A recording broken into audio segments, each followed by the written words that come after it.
নমস্কার।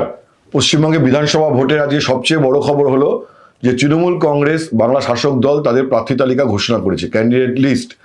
বিকেলবেলা 3:15 সময় মমতা বন্দ্যোপাধ্যায়, অভিষেক বন্দ্যোপাধ্যায় এবং সুব্রত বক্সী এই তিনজনে মিলে প্রার্থী তালিকা ঘোষণা করেছেন। আজকের আলোচনার বিষয় হলো যে তৃণমূলের এই প্রার্থী তালিকায় কি হলো এবং কেন হলো, কাকে কাকে প্রার্থী করা হলো, কাকে প্রার্থী করা হলো না এবং কেন হলো না, সেটাই আজকে আলোচনার বিষয়।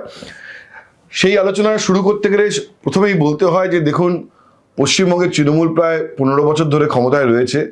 15 বছর ক্ষমতায় থাকার পর একটা সরকারের বিরুদ্ধে স্বাভাবিক একটা অ্যান্টি ইনকামেন্সি তৈরি হয়, যেটাকে আমরা বলি প্রতিষ্ঠান বিরোধিতা। তো ফলে এবার যে তৃণমূলের ক্যান্ডিডেট লিস্টে প্রচুর সিটিং এমএলএ টিকিট বাদ যাবে, সেটা একটা দেওয়াল লিখন পরিষ্কার ছিল, অনেকদিন আগে থেকেই পরিষ্কার ছিল। আমার মনে আছে দুর্গাপুজোর পর অভিষেক বন্দ্যোপাধ্যায় বিজয়া দশমীর পরে এই যে বিজয়ার অনুষ্ঠানের জন্য কিছু সাংবাদিকদের ডেকেছিলেন আলাপচারিতার জন্য। সেই আলাপচারিতাতে অভিষেক স্পষ্ট করে দিয়েছিলেন যে লোকাল লেভেল অ্যান্টি ইনকামবেন্সির জন্য অনেক এমএলএর টিকিট কাটা যেতে পারে। লোকাল লেভেল অ্যান্টি ইনকামবেন্সি মানে কি? মানে দল মনে করছে যে সেই আসনে তৃণমূলের জয়ের সম্ভাবনা রয়েছে, কিন্তু সিটিং এমএলএ তার বিরুদ্ধে এমন একটা প্রতিষ্ঠান বিরোধিতা তৈরি হয়েছে যে তাকে প্রার্থী করলে আর ওই আসনে জেতা সম্ভব নয়। সুতরাং তাকে যদি ওখানে চেঞ্জ করে দেওয়া যায়, তাহলে লোকাল লেভেল অ্যান্টি ইনকামবেন্সিটাকে প্রতিহত করা যেতে পারে। এই একটা গ্রাউন্ডে প্রচুর এমএলএর টিকিট আমরা দেখব বাদ পড়েছে। কাদের নাম বাদ পড়েছে সেটা আসার আগে আরও একটা ইম্পর্টেন্ট কথা এখানে বলে নেওয়া দরকার। সেটা হলো যে অনেক দিন পরে দেখা গেল যে তৃণমূলের প্রার্থী তালিকা তৈরি নিয়ে মমতা বন্দ্যোপাধ্যায় এবং অভিষেক বন্দ্যোপাধ্যায়ের মধ্যে আপাত কোনো মতান্তর নেই। এখন মতান্তর এর আগে ছিলই এরমভাবে তো বলা যায় না, কিন্তু তার একখানা ম্যানিফেস্টেশন দেখা যাচ্ছিল। মনে করে দেখুন যে 2024 সালের লোকসভা ভোটে যখন প্রার্থী তালিকা ঘোষণা হয়, তার আগে একটা পর্বে কীরকম টানাপোড়েন চলছিল। মমতা বন্দ্যোপাধ্যায়ের বহু অনুষ্ঠানে, বহু কর্মসূচিতে অভিষেক বন্দ্যোপাধ্যায় যাচ্ছিলেন না, কিন্তু এই প্রথম দেখা গেল যে অ্যাপারেন্ট কোনো ডিফারেন্সেস অফ ওপিনিয়ন নেই। রেদার এটা বলা যেতে পারে যে অভিষেক বন্দ্যোপাধ্যায় যেভাবে প্রার্থী তালিকা বাছাইয়ের জন্য অগ্রণী ভূমিকা নিয়েছেন, মমতা বন্দ্যোপাধ্যায় কিন্তু সেটাকে মেনে নিয়েছেন অনেকটাই। মমতা বন্দ্যোপাধ্যায়ের মনোনীত নিজস্ব প্রার্থীও এই তালিকায় রয়েছে, আমি নাম বলবো সেটা। কিন্তু অভিষেক বন্দ্যোপাধ্যায়ের যে অ্যাপ্রোচ সেইটা এবং মমতা বন্দ্যোপাধ্যায়ের যে অ্যাপ্রোচ, তার একটা কনভার্জেন্স এই লিস্টে পরিষ্কার দেখা যাচ্ছে। এখন যেটা বলছিলাম যে প্রচুর এমএলএর নাম বাদ যাবে, সিটিং এমএলএ, দেখুন সেটা হয়েছে তার কারণ হচ্ছে যে তার সবচেয়ে বড় এবং পরিচিত মুখ যদি বলি, তাহলে হাওড়া শিবপুরে মনোজ তিওয়ারির প্রার্থী হননি, তাকে আর পার্টি টিকিট দেয়নি। বিবেক গুপ্তা জোড়াসাঁকো থেকে বিধায়ক ছিলেন, তাকে আর টিকিট দেওয়া হয়নি। রত্না দেনাগ, তিনি হুগলির পান্ডুয়াতে বিধায়ক ছিলেন, তাকে আর টিকিট দেওয়া হয়নি। পরেশ পাল অসুস্থ, টিকিট পাননি। কৃষ্ণেন্দু নারায়ণ চৌধুরী, সাবিত্রী মিত্র মালদহেতে টিকিট পাননি। কাঞ্চন মল্লিক যে টিকিট পাবেন না, তার দেওয়াল লেখন অনেক দিন আগে থেকে স্পষ্ট ছিল। মনোরঞ্জন ব্যাপারী বলা করে, তাকে টিকিট দেওয়া হয়নি। ফলে প্রচুর যে এমএলএ, 74 জন এমএলএ এবং সিটিং এমএলএদের মধ্যে 33% এমএলএকে টিকিট দেওয়া হয়নি। সিটিং এমএলএদের মধ্যে মাত্র 135 জনকে এবার টিকিট দেওয়া হয়েছে। এবং দেখুন যে আমি আগেও একদিন বলেছিলাম যে হুগলিতে আমি বলেছিলাম যে দ্য ওয়ালে লেখাও হয়েছিল যে হুগলিতে অন্তত 50% বেশি নতুন মুখ দেওয়া হবে। হুগলিতে রয়েছে 18টি বিধানসভা আসন, 50% মানে 9টি বিধানসভা আসন। সেখানে দেখুন যে পুরসুরা, খানাকুল, গোঘাট, আরামবাগ, যেগুলো অলরেডি আগেরবার হেরে যাওয়া সিট, সেখানে তো ক্যান্ডিডেট চেঞ্জ হয়েছেই। তার সঙ্গে পান্ডুয়া, রত্না দেনাগের পরিবর্তে সমীর চক্রবর্তীকে ক্যান্ডিডেট করা হয়েছে। চুচুড়ায় দেবাংশুকে ক্যান্ডিডেট করা হয়েছে। শ্রীরামপুরের প্রার্থী বদল হয়েছে, সপ্তগ্রামের প্রার্থী বদল হয়েছে। কাঞ্চন মল্লিকের জায়গায় উত্তরপাড়ায় কল্যাণ বন্দ্যোপাধ্যায়ের ছেলেকে প্রার্থী করা হয়েছে। তো বা বলাগড়ে প্রার্থী বদল করা হয়েছে। তো মানে হুগলিতে প্রায় সাইক্লোন, মোর দ্যান 50%, মানে প্রায় 60%-এর ওপরে ক্যান্ডিডেট চেঞ্জ হয়েছে শুধু হুগলিতে।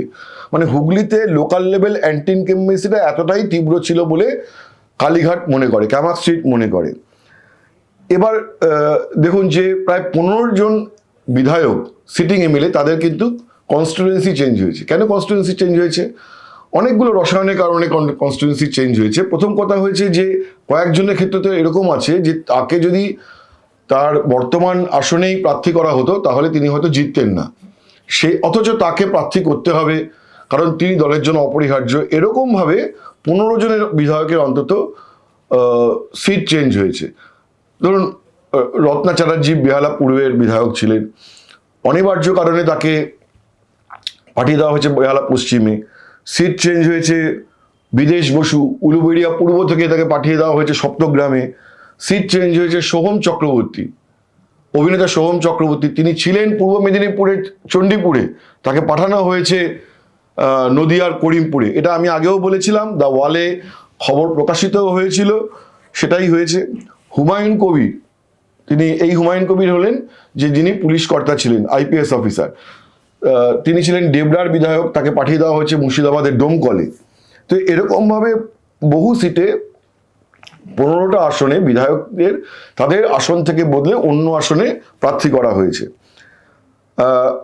অনেক এমএলএ চেয়েছিলেন যে তার কিন্তু কনস্টিটুয়েন্সিটা চেঞ্জ করে দেওয়া হোক, সেটা কিন্তু সবার ক্ষেত্রে দল শোনেনি। যেমন ধরুন জ্যোতিপ্রিয় মল্লিক ওরফে বালু রেশন দুর্নীতিকাণ্ডে অভিযুক্ত ছিলেন, যদিও তিনি জামিনে মুক্তি পেয়েছেন। আমার কাছে যতদূর খবর যে জ্যোতিপ্রিয় মল্লিক চেয়েছিলেন যে হাবড়া বিধানসভা আসনটিতে আর না দাঁড়াতে, হাবড়াতেই তার মানে বর্তমানে তিনি বিধায়ক, কিন্তু হাবড়া থেকে তিনি আর লড়তে চাননি। কিন্তু পার্টি কিন্তু সে কথা শোনেনি, তৃণমূল সে কথা শোনেনি, ক্যামাক স্ট্রিট সে কথা শোনেনি, এবং জ্যোতিপ্রিয় মল্লিককে ওই হাবড়াতেই প্রার্থী করা হয়েছে। তৃণমূলের এই লিস্টে আরও একটি ইন্টারেস্টিং বিষয় আছে। দেখুন, এবার এই প্রতিবারই হয় যে তৃণমূলের প্রার্থী তালিকা ঘোষণার আগে আলোচনায় উঠে আসে যে টালিগঞ্জ থেকে বা টলিপাড়া থেকে নতুন কোন কোন মুখ আসছে। যেমন এবার ভোটের আগেই বিজেপি থেকে বা এসেছিলেন পার্ণমিত্র, বিজেপি থেকে এসেছিলেন বললে ভুল হবে, পার্ণমিত্র গত বছর বিজেপির হয়ে প্রার্থী হয়েছিলেন বড়নগরে, তারপর বিজেপির সঙ্গে সংস্রব রাখেননি। তো পার্ণমিত্রর নামে কেউ কেউ জল্পনা করছিল, দা ওয়াল করেনি অবশ্য, কেউ শ্রাবন্তীর কথা তুলে ধরছিলেন, পরমব্রতের কথা তুলে ধরছিলেন, এমনকি দা ওয়ালেও পরমব্রতকে নিয়ে একটা লেখা হয়েছিল যে পরমব্রত হলেও হতে পারে, কিন্তু পরমব্রতকেও টিকিট দেওয়া হয়নি। ইমন চক্রবর্তী, এই যে স্টার ফ্যাক্টর বলে সোকল্ড অনেকে বলেন, তো এই ধরনের কাউকে কিন্তু প্রার্থী করা হয়নি। এবং আমি হলপ করে বলতে পারি যে এইটার পেছনে যদি কেউ থেকে থাকেন তিনি হচ্ছেন অভিষেক বন্দ্যোপাধ্যায়। অভিষেক বন্দ্যোপাধ্যায় মনে করেন যে সিরিয়াস পলিটিশিয়ানদেরই টিকিট দেওয়া উচিত, এই ধরনের অ্যামেচারদের আর টিকিট দেওয়া উচিত না, কারণ এদের নিয়ে তার অভিজ্ঞতা কিন্তু খুব একটা ভালো নয়। সুতরাং তিনি কিন্তু আর কোনো এই ধরনের যে টলিপাড়া থেকে নতুন মুখ এনে প্রার্থী করা, এ ব্যাপারে কিন্তু তার কোনো আগ্রহ ছিল না। এক্সিস্টিং যারা রয়েছেন তাদেরকে টিকিট দেওয়া হয়েছে, নতুন কিন্তু কাউকে আর টিকিট দেওয়া হয়নি। ফলে অভিষেক বন্দ্যোপাধ্যায় একটা সিগনেচার কিন্তু এখানে দেখা যাচ্ছে। ঠিক একইভাবে অভিষেকের সিগনেচার দেখা যাচ্ছে নন্দীগ্রামের প্রার্থী বাছাই নিয়ে। নন্দীগ্রামের প্রার্থী করা হয়েছে পবিত্র করকে। পবিত্র কর তৃণমূলে ছিলেন একদা, শুভেন্দু অধিকারী ঘনিষ্ঠ ছিলেন, পরে বিজেপিতে গিয়ে ব্লকের নেতা হয়েছিলেন। সেই পবিত্র করকে আজকে রাতারাতি অভিষেক বন্দ্যোপাধ্যায় তৃণমূলে ফিরিয়ে আনেন এবং এনে তাকে নন্দীগ্রামে প্রার্থী করেন। এখন এটার পরে নন্দীগ্রামে লড়াইটা কতটা হেভিওয়েট হলো সেটা নিয়ে একটা কোয়েশ্চেন থাকবে, কারণ শুভেন্দুর যে ওজন এবং নন্দীগ্রামে গত বছর যে একটা হাই ভোল্টেজ ভোট হয়েছিল শুভেন্দু অধিকারী বনাম মমতা বন্দ্যোপাধ্যায়, সেইখান থেকে নন্দীগ্রামের ভোটটা এবার একটু লঘুতর হয়ে গেল বলেই অনেকের ধারণা। আবার তৃণমূল বলছে যে রাজনীতিতে জায়েন্ট কিলার বলেও একটা শব্দ আছে, কে বলতে পারে যে পবিত্রকরই ওখানে ডার্ক হর্স হয়ে যাবে। তো সেটা তো দেখা যাবে ভোটের ফলাফলে, কিন্তু পবিত্র করকে যে প্রার্থী করা হলো সেটার পেছনে একটা নেপথ্য একটা অভিষেক বন্দ্যোপাধ্যায়ের সিগনেচার অবশ্যই দেখা যাচ্ছে। নতুনদের কিছু এবারে কয়েকজনকে টিকিট দেওয়া হয়েছে। এটা নিয়ে কোনো সংশয় ছিল না যে দেবাংশু ভট্টাচার্যকে এবার বিধানসভা ভোটে প্রার্থী করা হবে, কারণ দেবাংশুকে লোকসভা ভোটে তমলুকে প্রার্থী করা হয়েছিল। নর্মালি কি হয় যে কোনো কঠিন সিটে যদি কাউকে লোকসভা ভোটে ঠেলে দিয়ে প্রার্থী করা হয় এবং তিনি যদি সেখানে হেরে যান, তাহলে বিধানসভা ভোটে গিয়ে তাকে একটা অ্যাকোমোডেট করার চেষ্টা করা হয়। দেবাংশুর এদিক দিয়ে একটা একটা পাওয়ার যোগ্যতা ছিল, এটা নিয়ে কোনো সন্দেহ নেই। পার্টির জন্য তিনি নিরলস মুখপাত্র হিসেবে কাজ করে যান, একনিষ্ঠ কর্মী, ফলে দেবাংশুকে চুঁচুড়ায় প্রার্থী করা হয়েছে। ঋতব্রতের নিজের আগ্রহ ছিল রাজ্যসভায় না থেকে এবার বিধানসভা ভোটে লড়া। এই জন্য রাজ্যসভার যে ভোটটা হলো তাতে ঋতব্রতকে আর পুনর্মনোনয়ন দেওয়া হয়নি। সেদিনকেই স্পষ্ট ছিল যে ঋতব্রত বন্দ্যোপাধ্যায়কে বিধানসভা ভোটে প্রার্থী করা হবে। কোন সিটে ঋতব্রতকে প্রার্থী করা হবে এটা ছিল একটা কঠিন একটা ব্যাপার, একটা কঠিন ধাঁধার সমাধান করা অভিষেক এবং মমতা বন্দ্যোপাধ্যায়ের পক্ষে, যে কোথায় তাকে দাঁড় করানো হবে। একটা সূত্রের দাবি, ঘনিষ্ঠ একটা সূত্রের দাবি যে ঋতব্রতর আগ্রহ ছিল যাদবপুরে প্রার্থী হওয়ার, কিন্তু যাদবপুরে অলরেডি সিটিং এমএলএ রয়েছেন এবং তিনি যথেষ্ট অ্যাক্টিভ, মলয়বাবু, তাই যাদবপুরে প্রার্থী বদল করার একটা কোনো যুক্তি ছিল না। সেই কারণে দেখা গেল যে সেফ সিট, বলা যেতে পারে সেফ সিট তৃণমূলের জন্য, যে উলুবেড়িয়া পূর্ব, সেখানে বিদেশ বসুকে সরিয়ে তাকে সপ্তগ্রামে পাঠিয়ে ঋতব্রত বন্দ্যোপাধ্যায়কে শেষ মুহূর্তে ওই উলুবেড়িয়া পূর্ব সিটটিতে প্রার্থী করা হয়েছে। কুণাল ঘোষ, আমরা আগে বলেছিলাম যে কুণাল ঘোষকে বেলেঘাটায় প্রার্থী করা হবে, হয়েছেও তাই। কুণাল ঘোষকে বেলেঘাটায় প্রার্থী করা হয়েছে। সমীর চক্রবর্তী, তৃণমূলের অন্যতম মুখপাত্র, দেখবেন সংবাদ মাধ্যমে বিশেষ করে টিভি চ্যানেলের বিতর্কে সমীর চক্রবর্তীকে সেই 2016 সালের বিধানসভা ভোটের পর থেকেই সমীর চক্রবর্তীকে পাঠানো হয় এবং তিনি রাজনৈতিকভাবে খুবই বিচক্ষণ একজন নেতা, মুখপাত্র। আগের তালডাংরার বিধায়ক ছিলেন। 2021 সালে তিনি আর তালডাংরা থেকে দাঁড়াতে রাজি হননি, কারণ কলকাতা থেকে দূরত্ব অনেকটাই বেশি।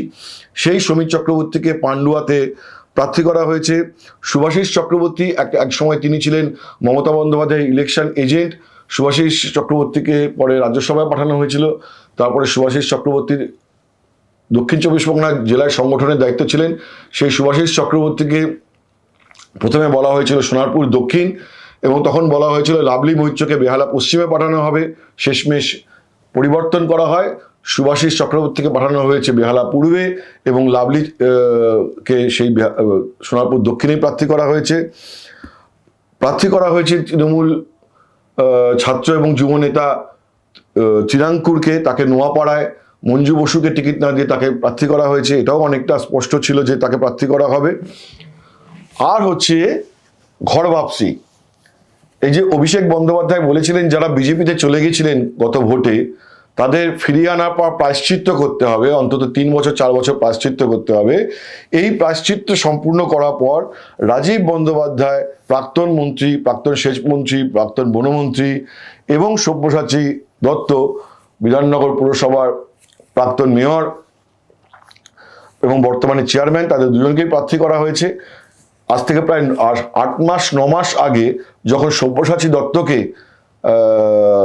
সাংগঠনিক দায়িত্ব দেওয়া হয়, সেদিনই দেওয়ালে লেখা হয়েছিল যে সব্যসাচী দত্তকে সম্ভবত বারাসতে প্রার্থী করা হবে, কারণ বারাসতের যে প্রার্থী বিধায়ক চিরঞ্জীব, অভিনেতা চিরঞ্জীব, তাকে আর প্রার্থী করা হবে না। তো সেই জায়গায় সব্যসাচী দত্তকে প্রার্থী করা হবে। ওয়ালে সেটা লেখা হয়েছিল সেই গত জুন মাসে, 9 জুন, আমি ডেটটা মনে করে বলতে পারি। তো সেটাই হয়েছে, সব্যসাচী দত্তকে প্রার্থী করা হয়েছে বারাসতে, এবং রাজীব বন্দ্যোপাধ্যায়কে পাঠানো হয়েছে ডেবরায়, যে ডেবরাতে একদা আইপিএস অফিসার হুমায়ুন কবির বিধায়ক ছিলেন। আর কিছু প্রতিটা রাজনৈতিক দলেরই যখন এই যে ক্যান্ডিডেট লিস্ট প্রকাশ হয়, তখন কিছু হার্টব্রেকের ঘটনা ঘটেই। অনেকেই মর্মাহত হন, অনেকেই টিকিট প্রত্যাশা করেন কিন্তু পান না। আর তৃণমূল পশ্চিমবঙ্গে 15 বছর ধরে শাসক দল, ফলে তৃণমূলের পরিবার এখন অনেক বড় হয়েছে, ফলে টিকিট প্রত্যাশীর সংখ্যাও একটি বিধানসভা পিছু অনেকে, আমি যদি বেহালা পূর্ব সিটটার কথা ধরি, সেই বেহালা পূর্বে যেখানে একদা শোভন চট্টোপাধ্যায় বিধায়ক ছিলেন, বেহালা পূর্বে অন্তত দাবিদার ছিলেন 12 থেকে 14 জন, এবং সেই কারণেই বেহালা স্থানীয় কাউকে না দিয়ে ভাবা হয়েছিল যে যদি লাভলি মৈত্রকে নিয়ে আসা হয় বেহালার বাইরের কাউকে, তাহলে বেহালার ওখানে যে গোষ্ঠী কোন্দল ঠেকানো যেতে পারে, কিন্তু সেটা সম্ভব হয়নি। যাই হোক, তো এরকমই প্রতিটা বিধানসভা পিছু প্রচুর দাবি দাওয়ার ছিলেন, ফলে সেদিক থেকে আজকে অনেক হার্টব্রেকের ঘটনা আছে। যেমন অরূপ চক্রবর্তী তৃণমূলের মুখপাত্র, যেমন সুদীপ রাহা তৃণমূলের মুখপাত্র, হতে পারে হার্টব্রেক হয়েছে ববি হাকিমের মেয়ে ফিরাদ হাকিমের মেয়ে মেয়র মহানাগরিক ফিরাদ হাকিমের মেয়ে প্রিয়দর্শিনী হাকিমের, হতে পারে হার্টব্রেক হয়েছে ডেপুটি মেয়র অতীনবাবুর মেয়ে আর এক প্রিয়দর্শিনীর। তো এরকম হার্টব্রেকের ঘটনা তো কিছু ডেফিনেটলি রয়েছে। আর একটি বড় নজর কাড়ার মতো বিষয় যে শোভন চট্টোপাধ্যায় তৃণমূলে ফিরে এসেছেন, তাকে এনকে দিয়ে চেয়ারম্যান করা হয়েছে, কিন্তু এই ভোটে শোভন চট্টোপাধ্যায়কে প্রার্থী করা হলো না। অনেকে মনে করছেন যে এটা কিন্তু আগামী দিনে একটা বড় পরিবর্তনের ইঙ্গিত। সেই পরিবর্তনটা হচ্ছে আগামী দিনে কলকাতা পুরসভার ভোট হবে, ডিসেম্বর মাসে কলকাতা পুর নিগমের ভোট রয়েছে, সেই ভোটে আবার শোভন চট্টোপাধ্যায়কে মেয়র প্রজেক্ট করা হতে পারে। সুতরাং সেইটা একটা, শোভন চট্টোপাধ্যায়কে যে প্রার্থী করা হলো না, এটা একটা বড় পরিবর্তনের ইঙ্গিত। ফিরহাদ হাকিমকে সরিয়ে শোভন চট্টোপাধ্যায়কে মেয়র করার ফের মেয়র করার ইঙ্গিত এর মধ্যে রয়েছে বলে অনেকে মনে করছেন। যদিও আজকে হচ্ছে মার্চ মাস এবং ডিসেম্বর মাস অনেক দূর, এই এতটা দিন শোভন চট্টোপাধ্যায়ের সহিষ্ণুতা নিয়ে থাকা একটা যেমন বিষয়, তেমন পলিটিক্সে এই 6-7 মাসের মধ্যে কত রকম যে ঘটনা ঘটে যায় তার কোনো ইয়ত্তা নিয়ে আগে থেকে বলে দেওয়া যায় না। তবে হ্যাঁ, একটা ইঙ্গিত নিশ্চয়ই শোভন চট্টোপাধ্যায়কে দিয়ে রাখা হয়েছে বলে মনে করা হচ্ছে। তো এই হচ্ছে সামগ্রিকভাবে আজকে তৃণমূলের, যদি আমরা প্রার্থী তালিকাকে বিশ্লেষণ করি, এই গোটা ছবিটাই পাওয়া যায় যে প্রতিষ্ঠান বিরোধিতা সরকারের বিরুদ্ধে এবং লোকাল লেভেল অ্যান্টি ইনকামবেন্সি বা স্থানীয় স্তরে প্রতিষ্ঠান বিরোধিতা মোকাবিলার একটা চেষ্টা করা হয়েছে এই তালিকার মধ্যে দিয়ে। আর তালিকা ঘোষণার আগেই মমতা বন্দ্যোপাধ্যায় তার স্বভাবসুলভ ভঙ্গিতে, ঠিক যেভাবে মমতা বন্দ্যোপাধ্যায় বলেন, সবসময় একটা কনফিডেন্স নিয়ে তিনি বলার চেষ্টা করেন, সেভাবেই তিনি আজকে বলেছেন যে 2026 সালে তৃণমূল 226টা আসনে জিতবে। তো এই যে আজকে সামগ্রিকভাবে 291টি আসনের প্রার্থী তালিকা ঘোষণা করা হলো, 3টি আসনের প্রার্থী তৃণমূল দেয়নি, সেটা হচ্ছে পাহাড়ের 3টি আসন যেটা অনেক থাপাদের ছেড়ে দেওয়া হয়েছে, সেই 3টি বাদ দিয়ে যে 291টি আসন, সেই 291টি আসনের মধ্যে মমতা বন্দ্যোপাধ্যায়ের দাবি তৃণমূল 226টি আসনে জিতবে। এবং ফলাফল কি হবে সেটা 4 মে বোঝা যাবে। তার আগে আজ এ পর্যন্তই। নমস্কার, ধন্যবাদ, শুভরাত্রি।